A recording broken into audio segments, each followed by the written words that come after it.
Thank you. Thank you. It's great to be here. This is my first time in Gothenburg, but it's been a very warm welcome, and I love to talk to editors and sound designers about what we do, which is endlessly fascinating.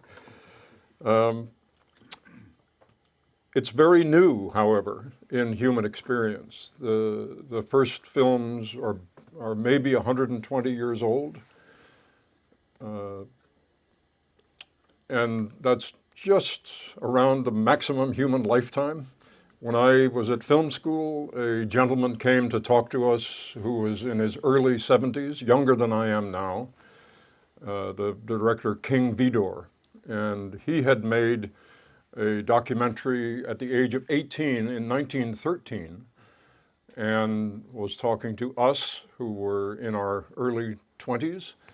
And now I'm talking to you. Most of you are older than your early 20s, but younger than me. But nonetheless, that, in 2 human lifetimes, this is where we have arrived at in film. Do we understand what we're doing? Maybe. Maybe we understand it at the level that the architects and builders of Gothic cathedrals knew what they were doing.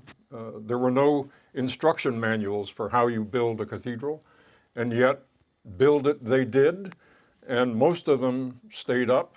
A few fell down, but they're still with us 1,000 years later, even though the knowledge for how to do that was transmitted orally and largely by experience.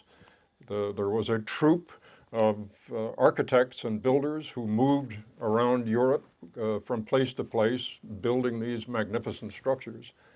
I'm not comparing film to cathedrals, but in a certain sense I am, in that largely the understanding of what we do comes through oral transmission, like we're doing now. There are books, of course, but it's largely through people talking to each other and relaying experience of this happened then, maybe we can use that here, now, maybe, and maybe the film will work. Our rate of success with films is much less good than cathedrals. 5% of films are successful, whatever that means, financially. Critically, that's another thing, but it's a miracle really that any films get made. When you know what goes into making a film, if you don't know what goes into making a film, you think, how complicated could it be? A film lasts 2 hours, maybe it should take a week to make a film. On the other hand, once you know how complicated films are, it's amazing that they don't take 10 or 15 or 20 years to make. But the average is around 2 or 3 years from conception to in the theater. So how to explain all of this? I like to fantasize sometimes that 500 years in the future, the people, if we're still around, if civilization is still here, which is an open question, they'll look at what we did today and they'll have a special filter, and they project the images, but through this filter, and they see some kind of amazing moire pattern. They don't see the images that we see. They see a moire pattern of all of the people who came together and all of the decisions that were made, and they find this endlessly fascinating because some place between now and 500 years from now, they discover a new force in the universe that makes all of our troubles disappear.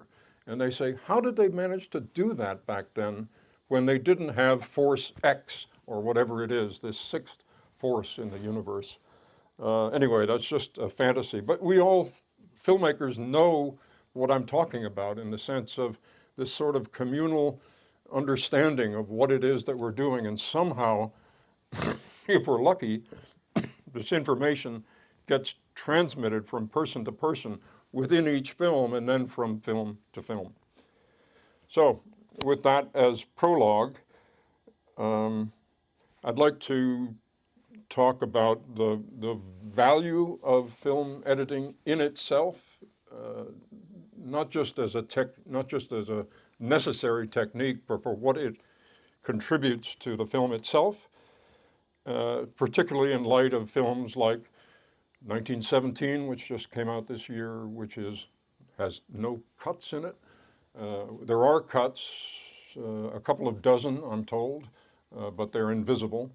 Or Victoria, the German film that was made a couple of years ago that really has no cuts in it. But just as prologue, let's look at a clip from a film made in the early 1940s. This is Sullivan's Travels. You may be familiar with it, but it's just good to look at it.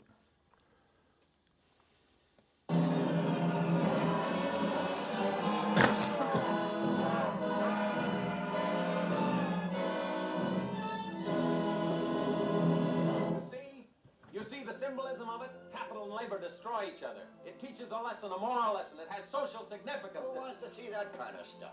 It gives me the creeps. Tell them how long it played at the music hall. It was held over a 5th week. Who goes to the music hall? Communists. Communists? This picture's an answer to communists. It shows we're awake and not dunking our heads in the sand like a bunch of ostriches. I want this picture to be a commentary on modern conditions, stark realism, the problems that confront the average man. But with a little sex. A little, but I don't want to stress it. I want this picture to be a document. I want to hold a mirror up to life. I want this to be a picture of dignity, a true canvas of the suffering of humanity. But with a little sex. With a little sex in it. How about a nice musical? How can you talk about musicals at a time like this, with the world committing suicide, with corpses piling up in the street, with grim death gargling at you from every corner, with people slaughtered like sheep? Maybe they'd like to forget that. Then why do they hold this one over for a 5th week at the music hall? For the ushers? It died in Pittsburgh. Like a dog. What do they know in Pittsburgh? They know what they like. If they knew what they liked, they wouldn't live in Pittsburgh. That's no argument. If you pandered to the public, you'd still be in the horse age. You think we're not? Look at Hopalong Care. You look at them. We'd still be making Keystone Chases, Bathing Beauties, custard pie And a operas. fortune. Fortune. Of course, I'm just a minor employee here, Mr. LeBrand. They're starting that one again. I wanted to make you something outstanding. Something you could be proud of. Something that would realize the potentialities of film as the sociological and artistic medium that it is, with a little sex in it. Something like Capra. I know. What's the matter with Capra? Look, you want to make Oh Brother, Where Art Thou? Yes. Now, wait a minute. Then go ahead and make it. What you're getting, I can't afford to argue with you. That's a fine way to start a man out on $1 million production. You want it, you got it. I can take it in the chin. I've taken it before. Not from me, you haven't. Not from you, Sully, that's true. Not with pictures like So Long, Sarong, Hey Hey and the Hayloft, Answering Your Plans of 1939, but they weren't about tramps, lockouts, sweatshops, people eating garbage in alleys, and living in piano boxes and ash cans and foil. They're about nice, clean young people who fell in love with laughter and music and legs. Now take that scene in Hey Hey and the But you Hayloft. don't realize conditions have changed. There isn't any work, there isn't any food. These are troublous times. What do you know about trouble? What do I know about trouble? Yes, what do you know about trouble? What do you mean, what do I know about trouble? Just what I'm saying. You want to make a picture about garbage cans. What do you know about garbage cans? When did you eat your last meal out of one? Well, what's that got to do with it? He's asking you. You want to make an epic about misery. You want to show hungry people sleeping in doorways. With newspapers around them. You want to grind 10,000 feet of hard luck. And all I'm asking you is, what do you know about hard luck? Yes. What do you mean, what do I know about hard luck? Don't you think No. I've... What? You have not. I sold newspapers till I was 20. Then I worked in a shoe store and put myself through law school at night. Where were you at 20? Well, I was in college. When I was 13, I supported 3 sisters and 2 brothers and a widowed mother. Where were you at 13? I was in boarding school, I'm sorry. Well, you don't have to be ashamed of it, Sully. That's the reason your pictures have been so light, so cheerful, so inspiring. They don't stick with messages. That's why I paid you $500 a week when you were 24. 750 when you were 25. 1,000 when you were 26. When I was 26, I was getting 18. 2,000 when you were 27. I was getting 25 then. I just opened my shooting gap. 3,000 after thanks for yesterday. 4,000 after answering your I plan. suppose you're trying to tell me I don't know what trouble is. Yes. In a nice way, Sully. You're absolutely right. I haven't any idea what it is. People always like what they don't know anything about. Certainly had a lot of nerve wanting to make a picture about human suffering. You're a gentleman to admit it, Sully. But then you are anyway. How about making ants in your plants of 1941? You can have Bob Hope, Mary Martin. Maybe Bing Crosby. The Avid Dancers. Maybe Jack Benny and Rochester. A big name band. What? Oh, no. I want to make Oh Brother, Where Art Thou? But I'll tell you what I'm going to do first. I'm going down to the wardrobe and get some old clothes, some old shoes. Huh? And I'm going to start out with 10 cents in my pocket. What? I don't know where I'm going, but I'm not coming back till I know what trouble is. What? Don't worry, you can take me off salary. Who's talking about taking your salary? So long, and thanks for the Now, idea. wait a minute. Don't be so impulsive. How soon will you be back? I don't know, maybe a week, maybe a month, maybe a year. Don't worry about me, and thanks, Dracula. You gave me a great idea. I gave you... Now look what you've done. Yeah. What I've done? With your lies about selling newspapers. I sold as many newspapers as you supported a family of 13. I opened a shooting gallery, didn't I? With money you borrowed from your uncle. We better insure him for $1 million. He's worth more. The bonehead. Yes, but what a genius. Get me a copy of that old Brother, Where Art Thou? I guess I'll have to read it now. Make that 2 copies. Why should I suffer alone?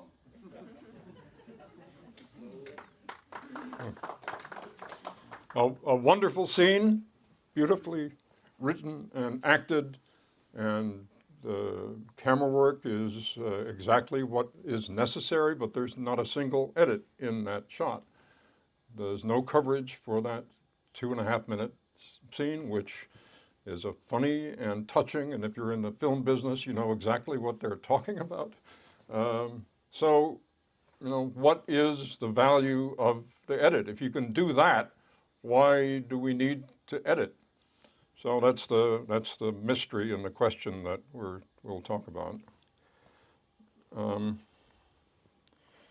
I discovered this a number of years ago. This is an article by Maxim Gorky, the Russian, and it's his experience of looking at films for the first time. He was a young reporter in Nizhny Novgorod, 100 miles or so east of Moscow.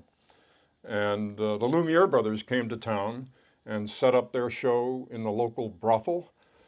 They put up a screen and they brought in the projector and they showed the classic Lumiere brothers films of the train arriving at the station and the people leaving the factory. And he calls it the kingdom of shadows. If you only knew how strange it is to be there. It's a world without sound and without color. Interestingly, he's seeing motion pictures for the first time, and he's impatient. It makes him think, where's the color? Where's the sound? Well, eventually we brought color in and sound in. It took a couple of decades at least to do that, but it's just interesting that the miracle of motion pictures, he completely accepts it, and it makes him want more. He says it's terrifying, actually, to see the movement of shadows. He's looking at the workers leaving the factory, and then he says, suddenly something clicks. Everything vanishes, and a train appears on the screen. It speeds right at you. Look out, it might plunge into the darkness of the theater and make the audience a ripped sack of lacerated flesh. He's very dramatic in what he does. But what he's describing is the first cut. And in those days of analog physical film, we physically cut the film, as you all know, and we glued it together. There wasn't any tape even in those days. We glued it together. And when the cut went through the projector, it made a click. And so there's just, you know, in 1896, this is Maxim Gorky talking about the sudden transition from one shot to another. Would it work to make a film with cuts in it? We didn't know, because we didn't experiment with that for another 10 years or so.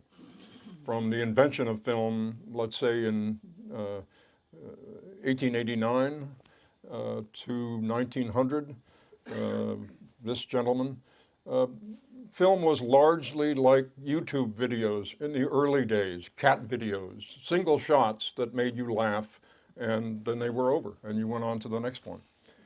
And it took about a decade or so for this young medium to enter adolescence and discover the almost sexual thrill of cutting things together.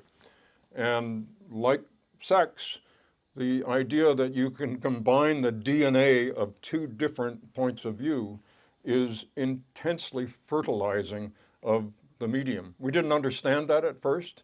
It was simply a mechanical way, and people were kind of embarrassed about it. The very earliest cuts weren't cuts at all, but little 4-frame dissolves, because they thought, can we do this? And it might have been that they would have an experiment of cutting from one shot to another, hoping that there would be a visual continuity. And instead, the whole audience threw up. because, wait a minute, I was looking at something and it went away instantly and it was replaced by something else. I mean, imagine if that happened to you in real life. You're walking down the street and suddenly the street disappears and now you're on top of a mountain. And then 5 seconds later, you're at the bottom of the ocean. Well, we do that all the time in cinema. Turns out, of course, we do that all the time in dreams. So I think what saved us or saved cinema was the fact that there was already a part of the human brain that was conditioned to think in these kind of leaps, which is the time we spend 6 or 8 hours a night in a dream state. And our experiment with cutting for continuity at first and then cutting for collision, the kind of Marxist Hegelian collision of images, is very dreamlike. And we eventually got the hang of it. And here we are 100 or so years later. This gentleman, we think, is the first person to make a film that has continuity in it. So 1901. He loved exclamation points, stop thief, fire, and it's clear that the great train robbery, Porter, must have seen these films because the two first films that Porter made were Life of an American Fireman and The Great Train Robbery. And they had what we understand now as continuity editing. This is a great quote that I like, mostly from Victor Fleming, who directed Gone with the Wind and Wizard of Oz. They both came out in 1939, two very big films. Good editing, with the emphasis on good, makes the film look well directed, which is, okay, I understand that. That's pretty obvious. But then he says, great editing, and I would add, whatever that is, makes the film look like it wasn't directed at all. And when you first read that, you think, well, it's a strange thing for a director to say, knowing how much work goes into it. But what he's getting at is that when the collision of images has a certain magic to it, and that's a magic that we all aspire to and rarely get there, but it's a North Star that sort of guides us. You get the audience to a place where they're simply experiencing an event, a series of events, and sympathizing or not with the characters on screen. And they're not aware of the Frankenstein-like subterfuge that has gone into taking these chopped up pieces of life and sewing them together and then energizing them with electricity and sending them on screen with sound. He's talking about a kind of invisibility of the editing, and that's good up to a point. I think we can be too invisible, and there are times in every film when we want the sound and the editing to sort of come out of the wings of the theater and do a dance for the audience and make them aware briefly of what's happening and then pull back. Of course, we're doing things all the time, but the audience is not consciously aware of it. But in certain films, at certain times, this sudden prominence of the subterfuge of what we're doing is, I think, it has a value. This is another nice quote, Vladimir Nabokov. A writer, but I would say a filmmaker and certainly a film editor, must combine the precision of a poet with the passion of a scientist. And he's getting at the contradictory there, because the common wisdom is that poets are full of passion and scientists are full of precision. But he was a lepidopterist. He was a kind of scientist, but also a great writer. And he knows that, in a sense, the scientist is full of passion, but it's bridled passion. It's bridled by the discipline of science. And poets have passion, but also for their work to work, and we know this absolutely in editing, there has to be an underlying precision to it. You have to respect the decimal points of what it is that we do. And so we discovered montage, I'd like to call it. What's the word in Swedish for editing? In Swedish? Clip, so it's cutting. Same in English, the editing or the cutting. I prefer the Romance languages. Polish also talks about montage, which is building. And we all know from what we do that, yes, of course, there is a time for editing, for cutting down, but you have to build it first before you can cut it down. And in the Romance languages, montage is applied way outside of film. A plumber comes into your house to montage the pipes, meaning to connect up the pipes, to make sure that the size of the pipe is appropriate for the job and that the joins are clean and nothing leaks and it goes where it's supposed to go.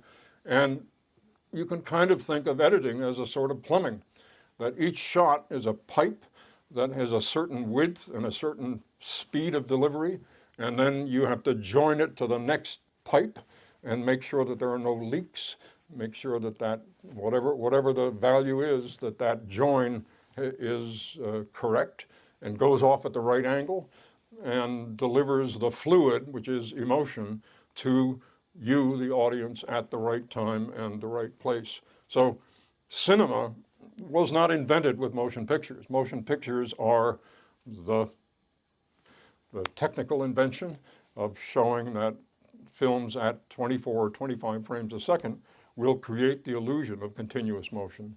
But cinema depends on montage. Of course, this is a direct challenge now by films that have apparently no cuts in them. What is the value of that? There's this word that is overused now, which is immersive. The idea that somehow a film that doesn't have any cuts in it is more immersive. Personally, and we can talk about this in dialogue, I don't feel that. I think it's kind of the opposite, that cutting in the Fleming sense of the word, when the cutting is good or great, it's more immersive in the sense that it's more like dreams, which are this private theater that we all go into every evening and experience for 6 or 8 hours a night. But it's here with us. I don't think people will make lots of cutless films. It's just, it's very time consuming, and I think it other than the technical interest in, how did they do that, it has a limited shelf life in my feeling, but that's something we can discuss. So plumbing, you can think of what we do both in sound and editing as a braided cord of 3 strands. One of them is plumbing, which is simply, how do we get here from there? And when I started out in film 50 plus years ago, the plumbing was very straightforward. We were shooting film, everyone had been doing it the same way, and there was just, this is how we do it. You shoot the film, you send it to the lab, the workman comes back, you code it, you sync it up with the sound, you cut it, you get it to where you want it, you send it to the negative cutter who conforms the negative, you time the negative, you mix the sound, and then you marry the 2 things together and you're done. And now, at the beginning of every film, and I'm sure you know this all personally, there's a week, at least, of discussions of, okay, on this film, what's the workflow going to be? Because the technology is changing so fast. The cameras are developing faster and faster. I think we're at the limit, 8K, maybe 12K. It's like that begins to create its own problems. Certainly in terms of the delivery of the image, we're at the limit of the human eyeball to discern detail when we're talking about 4K, I think. Also something for discussion. Anyway, plumbing and writing We all know that as editors, that much of what we do is the final draft of the screenplay. That's been said over and over again. There's the screenplay, and then there's the interpretation of that screenplay in the directing, and then there is the interpretation of that interpretation in the editing, and then a kind of secondary interpretation with the soundtrack, which is sort of like a Greek chorus that is commenting in the best sense on what's happening visually, sometimes at odds with it, other times reinforcing it. That's a whole other thing that we can talk about. When do we want to reinforce and when do we want to be interestingly at odds with what we're looking at? Because that's the quickest way to engage an audience, is to give them subtly and effectively a paradox that they can solve. If we simply give them what it is that we're talking about, in a sense, an orchestra where all the instruments are playing the same note, that's effective for about 5 seconds, and then it becomes very boring because what else? So just like in a symphony, you want the various orchestral groupings to be commenting on each other and reinforcing each other and diverging from each other in very interesting ways. So the various disciplines within film, the camera, the sound, the editing, the costume, the production design, can all be commenting in their different ways on the core, which is the characters and the story, and interpreting them in different ways. And then there is, in editing, what you would call the performance. And this is the equivalent in music, since we're talking about music, in terms of the bowing of the violin. And we esteem certain violinists. Why? Because of that technique. There's something about the way they dig in to the note, and the way they finesse the vibrato, and the way they lift, all of these subtle things that you feel intuitively and that you learn to channel when you go to music school. There are editorial equivalents of that in terms of where we cut and how we cut and what we go to after we make a cut. These are all very interesting personal things that characterize the work of each editor. Does an editor have a personal style? That's also up for question. Certainly, the editor, the unique thing about an editor is that among all the heads of departments of camera, production design, costume, and whatever, the editor frequently is on the film for the longest throughout the production of the film, and also has to and is obliged to shift in the hierarchy of the film organization at the appropriate moment in a diplomatic way. If at a certain point, the film editor is like the pianist interpreting the Emperor Concerto. They're playing every note, and they're doing it, again, with this performance. How the notes are struck, how you linger, how you trill are characteristic of each pianist in an interpretive way, and we value certain pianists, and we don't value so much certain other pianists because of this mysterious touch. But an editor is that, but also will be required and really obligated at certain points to stop playing and say, I think we should change these movements, put them in a different order. It's like they're having a dialogue with the composer and say, I'm going to, instead of trilling here, I'm going to hit all the notes at the same time. Well, okay. So the editor is now just not an interpreter, but an orchestrator. And then, especially if the film is not working, something in the concept, it's up there on the screen, but something's not right, the editor can jump up another level and say, enter into the role of a composer, somebody who is writing the story along with the director. And this is obviously the delicatest part of our craft. How do you navigate those shifts? The other members, the other heads of departments can and should do this, but they don't do it quite as much as editors are called upon to do it. There's a whole other thing to talk about in terms of sound mixing, and we can get into that later, but there's another sensitivity in terms of the re-recording mixers have to be sensitive to the fact that this is the last time the director can solve any of the problems in the film.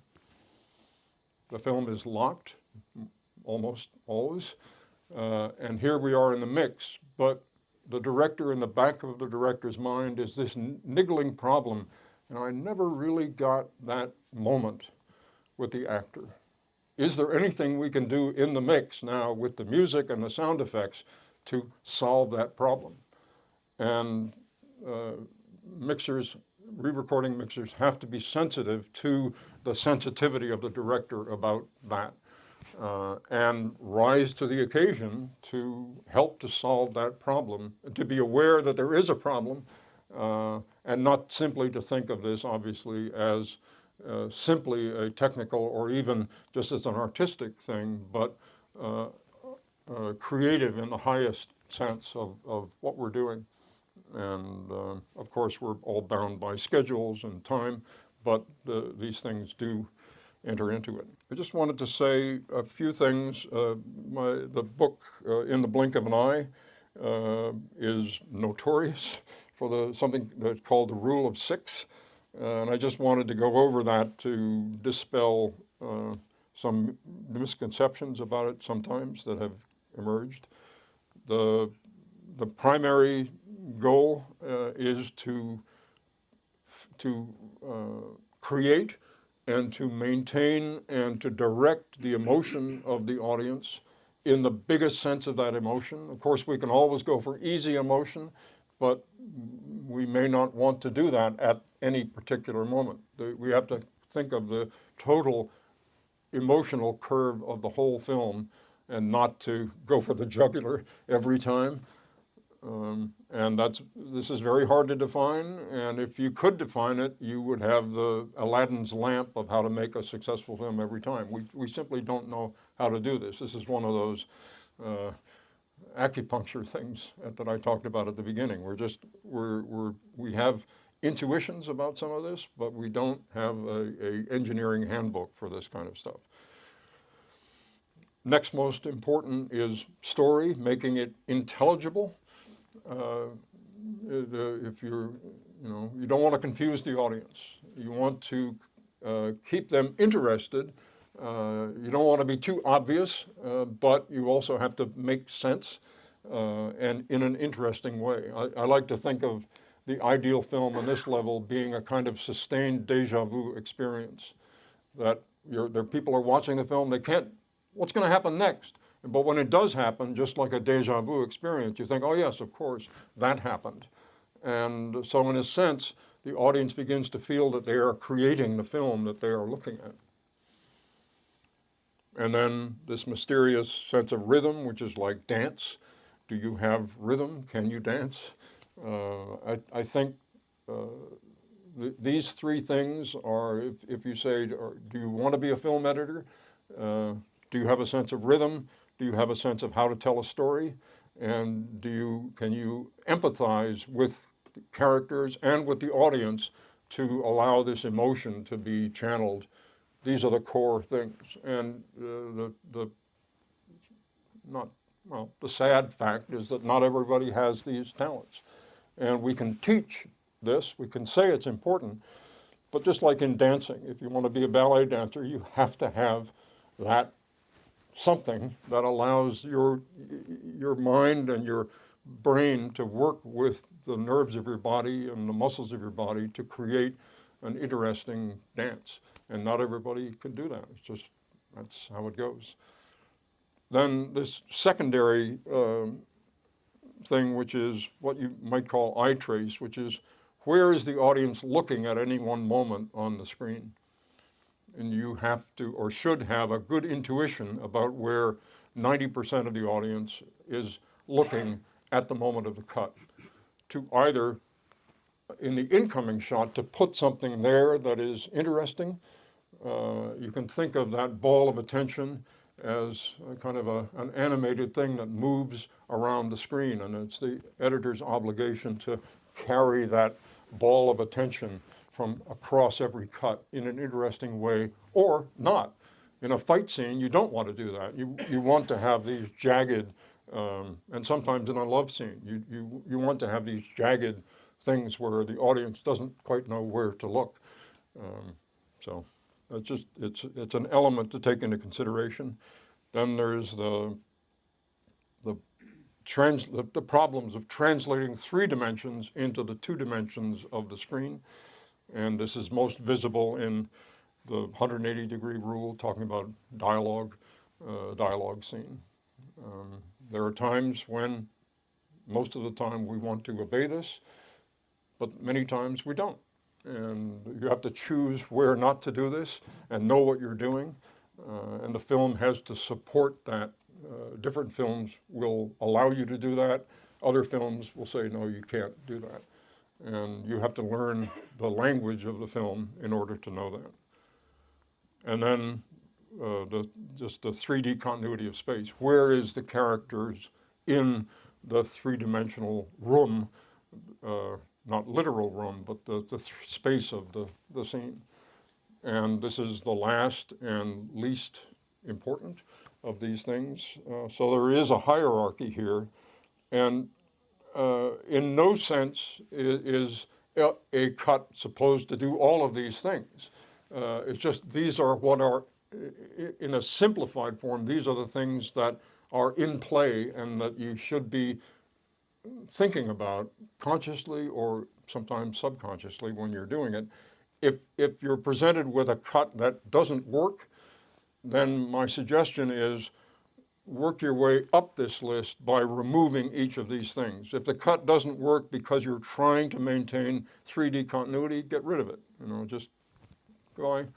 So the person will jump from opening the car door to cut opening the door to the apartment, and we don't watch the person move. We understand what happened.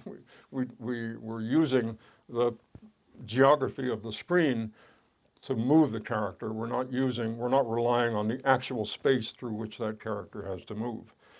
And in the early days of cinema, we were tentative about this, and so those early films did spend time moving people around, and now we largely don't do that anymore. So, and then the 180-degree rule, if you really can't do it, get rid of it. Eye trace, get rid of it. And now we get into more sensitive territory. If you have to break rhythm to get emotion and story across, do that. And in the extreme sense, to maintain the emotion, if you have to confuse the audience slightly, do that. Don't stay there very long. It's like those training flights for astronauts where they fly them in these big planes and they do an arc like that, and suddenly the people in the plane are free floating because the plane is actually falling through space, and it lasts about 30 or 40 seconds, and it trains astronauts of how to live in a space without any gravity. So a story is a kind of gravity that is pulling at you, and you have to acknowledge it and take advantage of it and use it to transport you from one place to another like we do with gravity. But if you have to get rid of it for a while, go ahead, and then you're in the land of this sort of pure state. But you can't stay there very long in a 2-hour film. A short film, maybe that's the whole point, is just this. But a long film is something that has to have the gravity of story behind it. Again, this is another way of thinking, this kind of acupuncture of cinema. The classic Hollywood cut which is a cut on matching action. And this was an attempt to, in the early days, to create a grammar of how could we create a continuous reality when it's broken up by cuts. And one of the solutions was to use an action as the impetus to make a cut. The person gestures like this, we cut in the middle of the gesture, and in the next shot, that gesture completes itself. The gesture might be what I just did, or it might be somebody getting up from a chair, or somebody picking up a gun to shoot, or something. But its origin was a fear that the audience would be upset if we made too violent a cut. And it just simply got accepted as this is what we do. I had an interesting experience on the film I was working on a few years ago, Brad Bird's Tomorrowland. And Brad Bird is an animator who made the jump to live action, and he did, his first live action film was the Mission Impossible film that he did. And then he decided to make this film, Tomorrowland, which there were lots of problems with the film. We can talk about that later, but it was interesting because I tend not to cut on matching action. That's part of my bowing technique. I will do it, but I don't do it as a default mode. And we can talk about the reasons for that later. But Brad, because he's an animator and he thinks on a shot-by-shot basis, that's in his DNA, is that the animated shot moves to a certain point and then there's an action. And because each shot is very expensive to draw and render, that's where the cut point is. And so designing the next shot in the storyboard, because everything is storyboarded, of course, that action is what picks it up. And so we didn't fight about this, but this was an irritant, I think, in his opinion of me, in that he kept saying, well, no, let the move happen. And he's the first director I ever worked with who would talk to me in frames. None of the other directors, least of all somebody like Francis or Anthony Minghella, would never talk in frames to me, and never even anything specific. They would just talk about a feeling and then allow me to interpret that feeling by what I would do. But Brad would, because he's an animator, he would talk about, just extend that 2 frames. I'm aware of when I'm and in a situation where I am not mixing a film, but I'm sitting in the back and somebody else is mixing the film, I will never talk about decibels by that token, and I say, you make that louder by 2 teaspoons. And I'm leave it up to the mixers to decide what is a teaspoon. Basically what I'm saying is, what I heard, that line of dialogue was not loud enough, make it louder by 2 teaspoons. You decide, I'm leaving it up to the mixers what that means. So then the classic Soviet cut is a dialectic opposition, just the opposite of the Hollywood cut. This was, the classic Kuleshov experiment of the empty bowl of soup and the face. Conclusion, hunger. That the truth is that we get a value added from the juxtaposition of 2 shots, and the more frontal the juxtaposition is, the better, because that allows the thing. And I am in general sympathetic with this as a way of editing, but I think it has to be modulated. You can obviously go too far with this, and it becomes a dialectic sledgehammer that is forcing the point. So what I'd like to propose is a third way, and this is just something I call nodal editing. And a diagram of this would be, let's say time is moving in this direction, and a shot has a certain vector to it, certain things are happening in the shot, where do you interrupt that vector and cut to the next shot? You could do it there, whatever there is, and in that case, the next shot would also have an unfolding. And that word is kind of a key to the way I think about this, is that each shot is a kind of flower that at the cut point blossoms from the cut point. There could be a different place to cut, there or there. So how do we decide what it is that we're doing? So let me just run a clip here.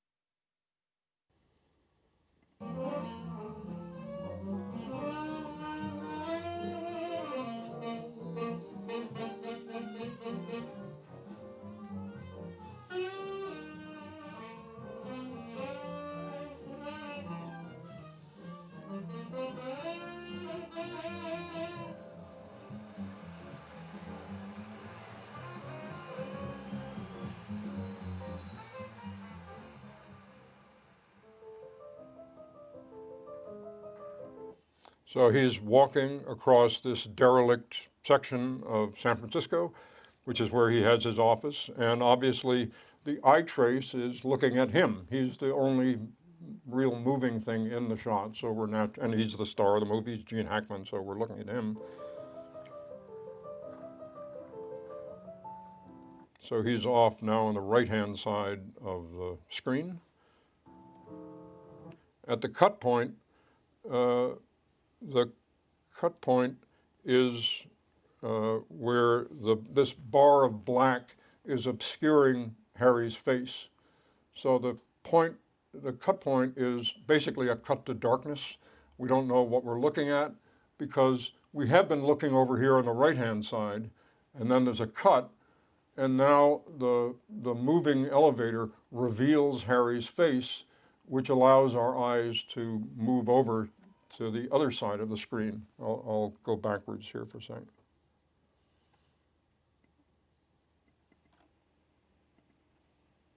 If I can.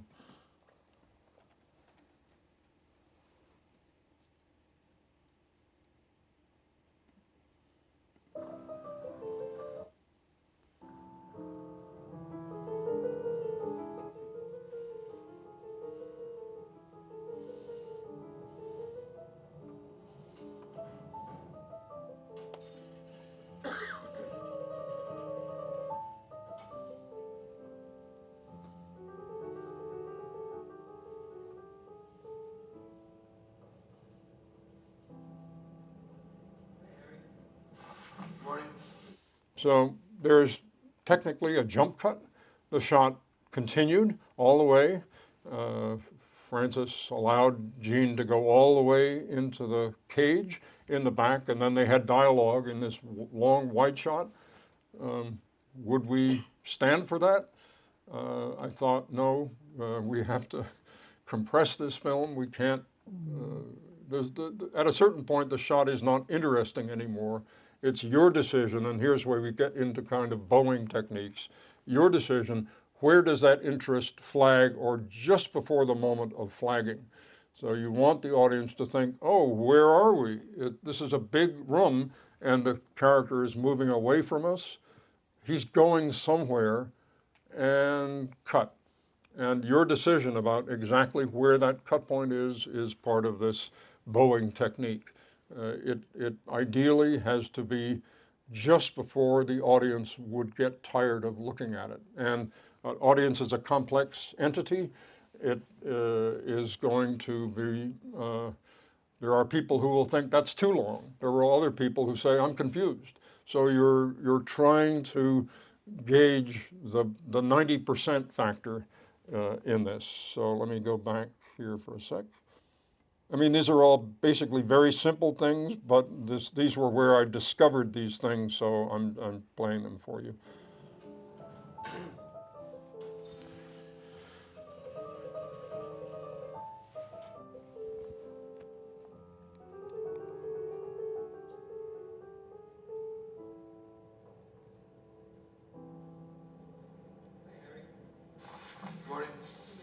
So the point of focus, the eye trace, he was where we see him now.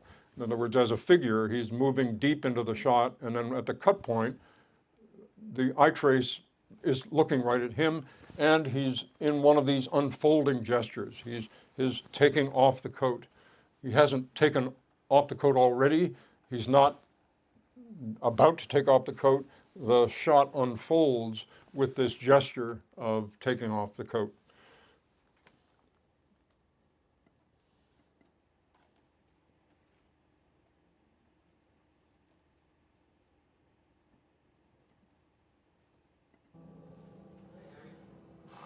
Morning. There's an article in here about the convention that mentions your name. Yeah, you're one of the notables who's going tomorrow night. Did you know that? Yeah, I told him I'd be there. Listen. Among those preeminent in the field expected to attend are Hal Lipsett and Harry Cole from San Francisco. Kenneth Sperry will speak on surveillance and the law. Wait a minute, listen to this. Wait a minute. Also attending will be William P. Moran of Detroit, Michigan. Since when did William P. Moran of Detroit, Michigan become preeminent in the field? Oh, he's very big then. You want some coffee? I was in, this will relate to that in a second. I was in Lyon, France, during the shooting of Unbearable Lightness of Being, Phil Kaufman's film on Milan Kundera's book, with Lena Olin, who you all know, and Juliette Binoche and Daniel Day-Lewis. This was Juliette's first English language film.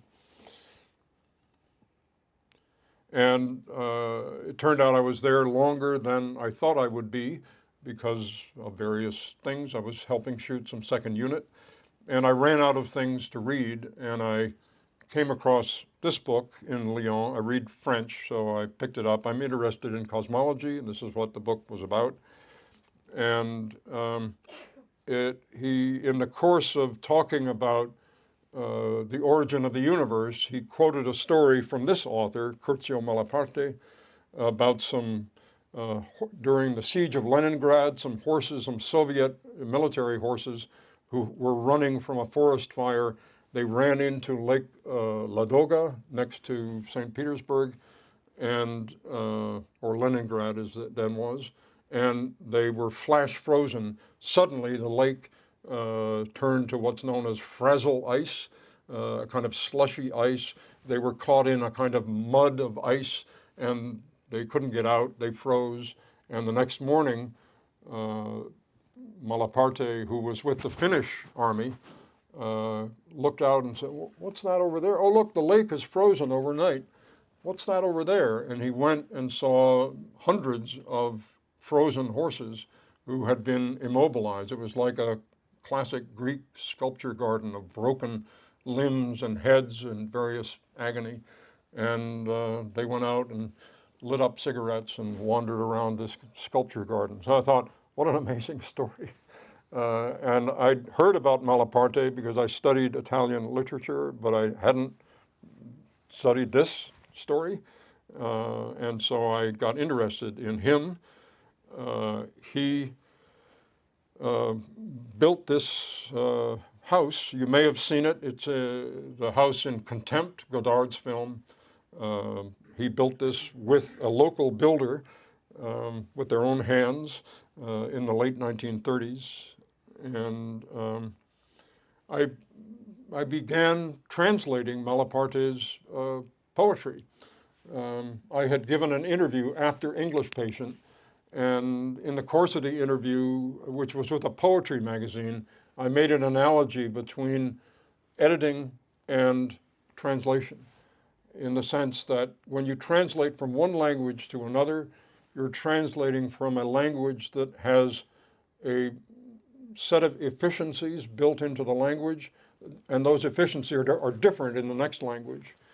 Some languages have a word for this idea, other languages don't. So you have to translate it with a phrase rather than a word. And so as a translator, you're constantly navigating these efficiencies and interpreting them in different ways. And if you do this there, then you have to do that here. And if you do that, then you have to do this. And now I'm in trouble because And for editing, you should be familiar with this because we are translating from the language of text, which is the script, into the language of moving images and sound in time. And each of those things have different efficiencies. Language is very efficient at certain things, very inefficient at other things. In film, we find sometimes the exact opposite. A picture is worth 1,000 words, but maybe a word is worth 1,000 pictures. So I was saying, oh, well, an editor is like a translator. And when I got home that evening, I thought, do I know what I'm talking about? Maybe not. And so I thought, well, Malaparte, I'll translate some Malaparte. So I started doing it, and I found that the state of mind, aside from the fact that I'm doing very different things with my hands, the mental stuff that's going on was exactly like what happens to me in editing. And this actually became a kind of interesting way to come down at the end of a film, because as all of you know, at the end of a film, the ending is sometimes very brutal. You've been so deeply involved in this world, and then suddenly it's over, and now you're at, where am I? What's happening? And by doing some translating for a couple of weeks, it's an easy way to get you back into the world, very inexpensive also. So here's the original prose that Malaparte wrote. What I was surprised at is when I did the translation, I started writing it in what's called free verse.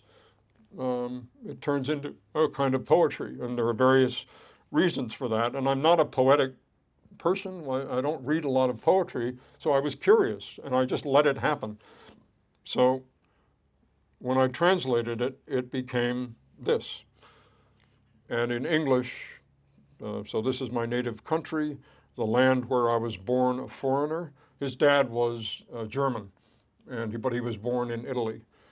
The home where I came to know the loneliness of the outsider. He was laughed at school because his last name was German. This is back in 1895, 1900. The solitude of hope, the struggles of becoming a man. Anyway, what I suddenly realized is that the word that you use to end each line with is significant, and it's not grammatical. That where you break doesn't have anything to do with where the commas are or the periods, but it has to do with the internal rhythm of the line itself and where that rhythm is building to, and then the concept that it ends with propels you onto the next line. So each ending word has a significance to it. In a sense, you're exposing those words to the ozone of the blank page, which is a way of underlining each of those words without underlining them. So if you just read the end words of each line, country, foreigner, loneliness, solitude, struggles, man, died, descended, country, dead, rivers, trees, forests, head, you wouldn't know exactly what the poem was about, but you really get a good sense of what you were in for if you read the whole poem. If we restored this to prose in English, you'll see kind of what I'm talking about, because now all those significant words are still there, but they're buried within the fabric of the paragraph. And it was here where the light bulb went off, and I realized, oh, this is just like editing, in the sense that each shot is like a line of poetry that has its own internal rhythms and development, and we choose usually, and here's where I divest myself of the Hollywood cut, the cut on action, we choose the frame to end on, which should be as iconic as possible and indicative of the overall message of the film.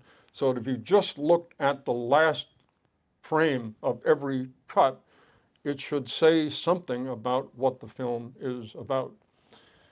And then we shift to the next shot. But from neurological studies that people have done, that moment of transition is shocking, despite what we said earlier, what I said earlier about, oh, it works, continuity editing works. There is a shock. It doesn't make us throw up, but neurologically, the brain says, what the hell just happened? Oh, and this all happens in microseconds. Oh, it's different. I must remember still what that last image was before I decide where we're going. And so there's like a little flashbulb that goes off at the end of every shot, and which those ending images are imprinted in the audience's mind, which again goes exactly against the idea of cutting on action. The cutting on action is trying to defeat that flashbulb moment and say, don't pay any attention to this moment of transition. And so I think it achieves exactly the opposite of what it's trying to achieve. But again, this is early in the development of cinema. We've only been doing it for 100 years. All of the other arts are lost in antiquity: dance, theater, story, painting, whatever, 30,000, 50,000 years ago. But this is brand new, and we're still trying to figure it out. So each line is a certain length, and you could look at that, and then you could make a transition to a scene in a film, and this is the length of the shots in the tape assembly scene in the conversation. So I'll just play that now. But he's not here this afternoon. Matter of fact, he's out of the country, and he asked me to get the tapes from you and give you the money.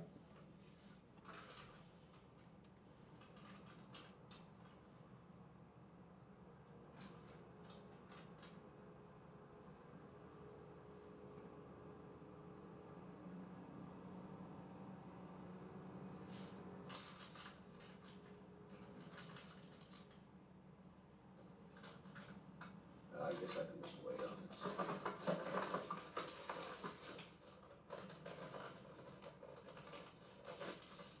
Now look, don't get involved in this, Mr. Cole. These tapes are dangerous. You know what I mean. Someone may get hurt.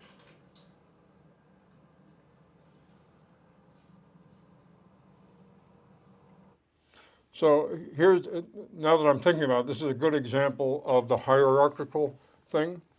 In the original script and as shot, Harry Cole, the scene with Harry Cole and these tapes was done as one continuous scene. He threaded the tapes up.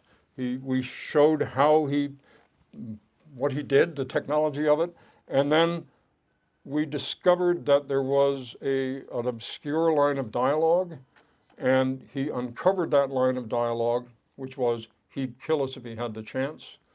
And then he finished the tapes and went and visited a girlfriend, and then the next day went to hand in the tapes, which is this scene. And it was one of those things that on paper looked fine, but in the film, something wasn't working there. And the film as a whole was having problems with the few audiences that we showed it to, who couldn't, what is this film about? And that was partly Francis's decision in making the film, was to hybridize a murder mystery with a character study, to combine, as he said, Hermann Hesse and Alfred Hitchcock. And even the name of Harry Cole, in Hermann Hesse, it was Harry Haller. This is original Harry Coller, that became Harry Call, C-A-L-L, that eventually became Harry Call, C-A-U-L, which then became emblazoned as the transparent raincoat, because when a fetus is born, sometimes with a caul around it, which is a semi-transparent membrane. So Harry is, as you saw there, always wearing this semi-transparent membrane. Anyway, Francis was shooting Godfather 2 at this time while I was editing, and we were having this problem. And Francis said, at a certain point, he said, you know, I can't deal with two films at the same time. Let's put conversation on hold, and I'll deal with it after Godfather 2. Let's just, you know, and this was a big decision. And I went for a run to decide what's happening here and what should I do? And this was a crisis of the hierarchy. Should I be the interpreter and say, okay, good, whatever you decide, or should I say no? And in the middle of the run, I stopped and I looked at the landscape and I said, you know, I'm not going to go along with this decision. So I phoned up Francis in Lake Tahoe where he was shooting, and I said, I have a couple of ideas. Let's not shelve the film. Let me do these ideas and see what happens. So one of the ideas was taking the tape assembly and splitting it in half, and just at the beginning, just showing technically what he does. And that's it. We just get a glimpse of it, and then he goes visit his girlfriend and then goes to hand in the tape. And there's something wrong. The director isn't there. And the Harrison Ford character says, those tapes are dangerous, you know what I mean. Well, we don't know what he means.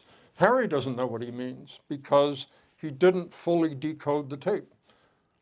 He didn't do a good enough job, is the implication. So now this tape, which represents $15,000 in 1972, which is, I don't know, $200,000 today, was now, dangerous, money. And so he takes the tape back and goes back to his lab to find out what is the danger here. And in the course of doing that, he sees in this office the two young people who were in the conversation. The girl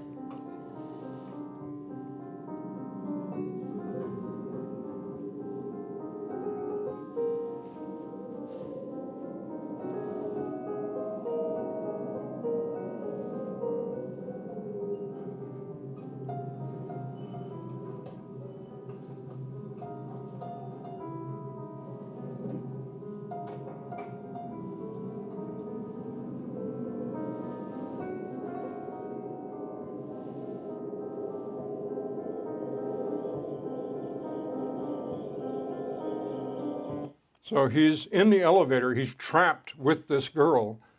He's been told these tapes are dangerous. What's going on? This sequence ended as shot. The elevator reached the ground floor and they went their separate ways. But I decided, again, with this idea of the flashbulb, don't let the elevator end the shot with him trapped, and then cut from that image of a band trapped to the image of the tape reel itself. So these two iconic images, again, this is this kind of dialectical, crash these two images together.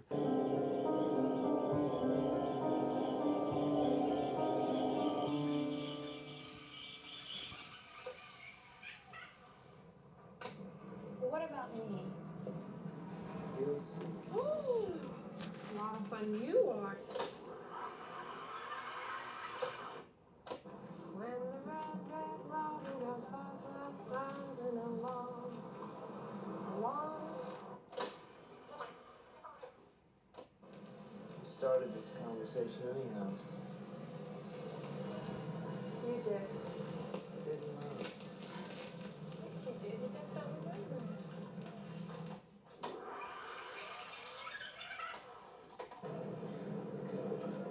Pretend like I just told you a joke.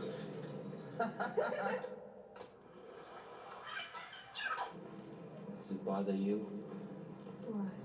walking around in circles? Oh, look, that's terrible. It's not hurting anyone. Glad are we?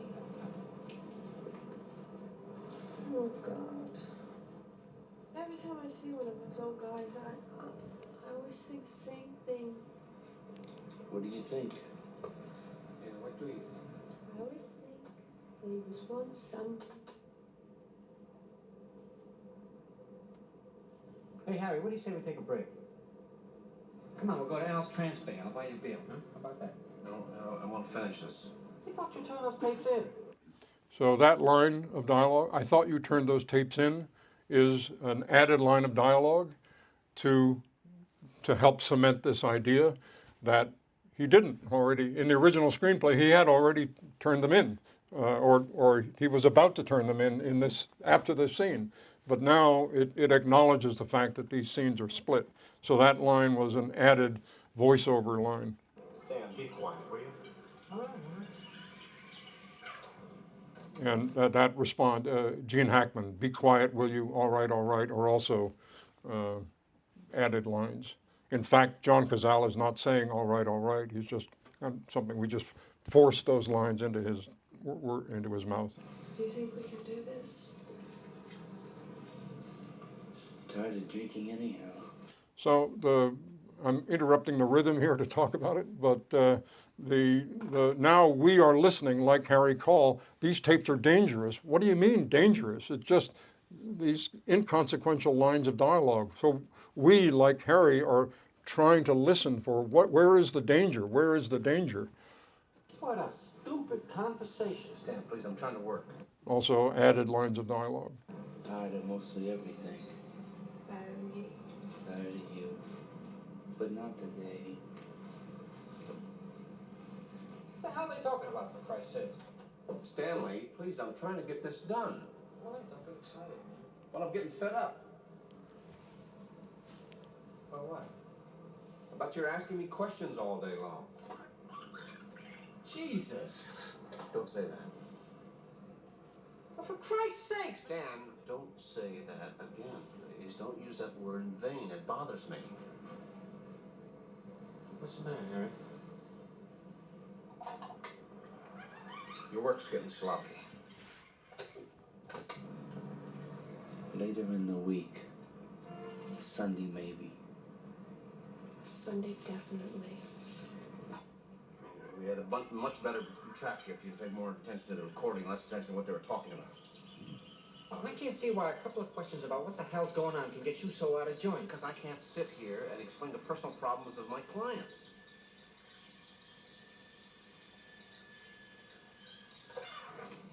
Jagtar Hotel. 3 o'clock. Room 773. I heard if you fill me in a little bit once in a while, did you ever think of that? It has nothing to do with me, and even less to do with you. It's curiosity. Did you ever hear that? It's just goddamn human nature. Listen, if there's one surefire rule that I have learned in this business is that I don't know anything about human nature. I don't know anything about curiosity. That's not part of what I do. This is my business, and when I'm...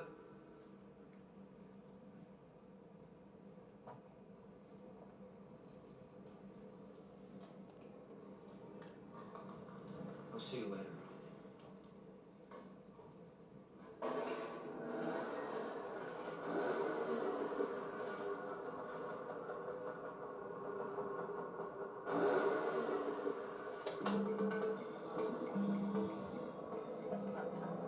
I think he's been recording my telephone.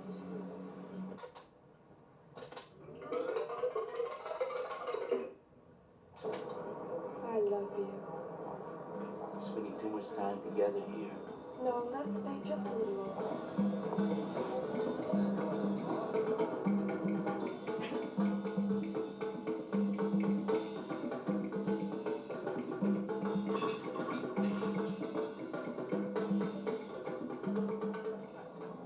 I think he's been recording my telephone.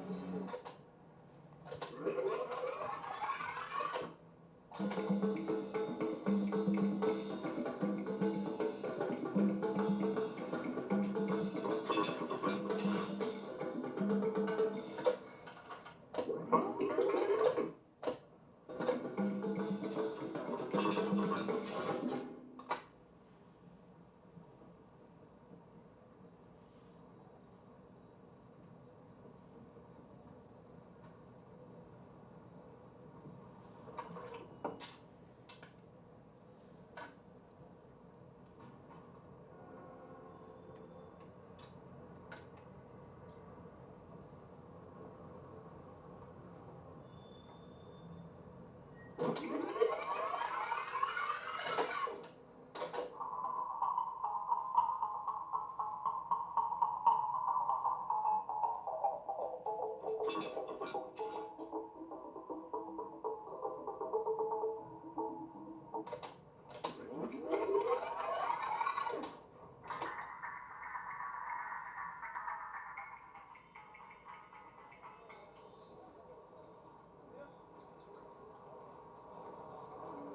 kill us if he got the chance.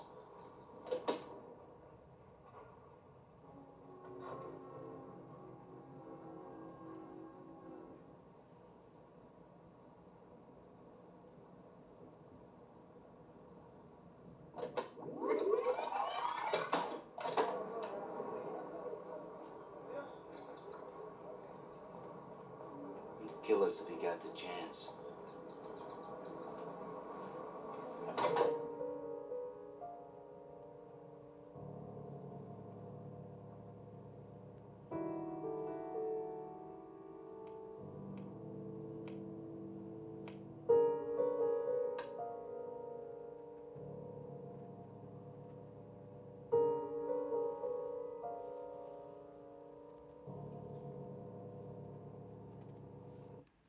So that character at that point knows that the tapes are dangerous. He knows that the people he was handing the tapes into know that they're dangerous. He understands, he thinks, why they're dangerous. And he's a Catholic, so he goes to confession. Doesn't confess exactly what is going on, but almost goes all the way there. So this and a couple of other changes that I made in that week, I then showed them to Francis, and he said, "Okay, good. We will finish this film this year." And he gave the go-ahead to go to the final mix and do the final negative cutting and everything. And luckily, that allowed the film to come out in the same year as Godfather 2. Conversation came out in the spring of '74, and Godfather 2 came out in December of '74. And both films got nominated for Best Picture. Imagine if I had not gone up in hierarchy and said, "Francis, I'm not going to do what you said. I'm going to try these other things," then the conversation would have come out a couple of years later, and Watergate and all of that stuff, which were very much in the zeitgeist, the film would have seemed like an afterthought rather than something actually talking about things that were happening live at the moment. And Francis got these two amazing Best Film nominations in the same year, and that gave him the power to do whatever he wanted. And ironically, he said, "I'm tired of these films making me pull my guts out and hack away at them in full view of the public. I want to just do an easy film with 3 bankable stars and lots of action. I'll do Apocalypse Now." And so he did. So I see that I've wildly overstayed my welcome here. I've got lots more to say, but I will cut it short. The comparison with Coup 53, the documentary, is also that the events that are happening right now in Iran and the relationship between Iran and the West, we didn't imagine when we were making the film that there would be this congruence of these things, but that's in fact what's happening. So there's lots more to talk about. So thank you very much.